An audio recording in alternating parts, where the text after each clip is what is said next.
Team Reba 2025. Every member of Reba McEntire's team on The Voice.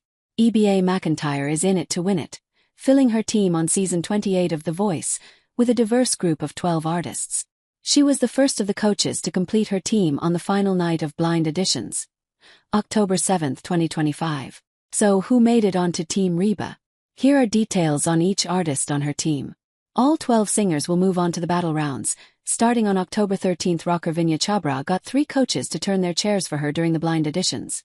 McEntire, Michael Bublé, and Snoop Dogg loved her strong vocals as she belted out Alanis Morissette's Ironic.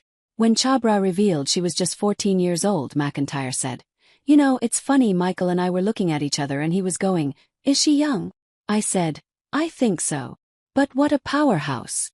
Though they all fought over her, Chhabra conferred with her parents and chose Team Reba. Kennedy, who grew up in rural Minnesota and moved to Nashville just weeks ago, got 2 chair turns, from McEntire and Bublé, for her rendition of the Judds' "Why Not Me?" But she got a standing ovation for the adorable tune she sang after, about The Voice and each judge. Unsurprisingly, the country artist chose country queen McEntire to be her coach.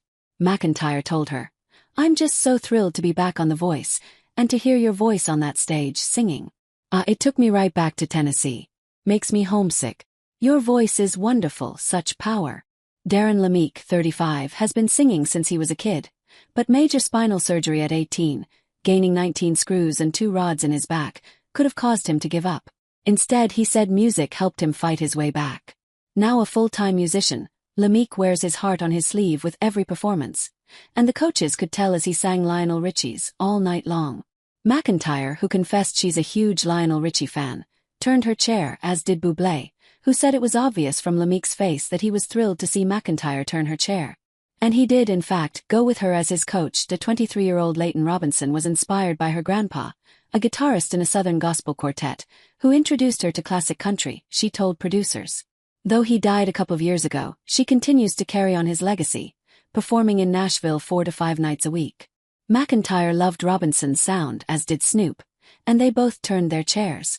Snoop said that he felt like they belonged together, but in the end, Robinson chose to stick with the country queen. Girl dad Manny Costello, 28, brought McEntire to tears with his rendition of Craig Morgan's Almost Home. He said the song gives him a good perspective on life, choking up as he talked about his beloved girls, who are big fans of McEntire's show Reba, and wanting to show them that they can put anything they put their minds to. Though Snoop also turned his chair for Costello, he knew it was a lost cause, as Horan said it was amazing that he'd moved the queen of country music to tears. Not surprisingly, Costello chose to go with McEntire,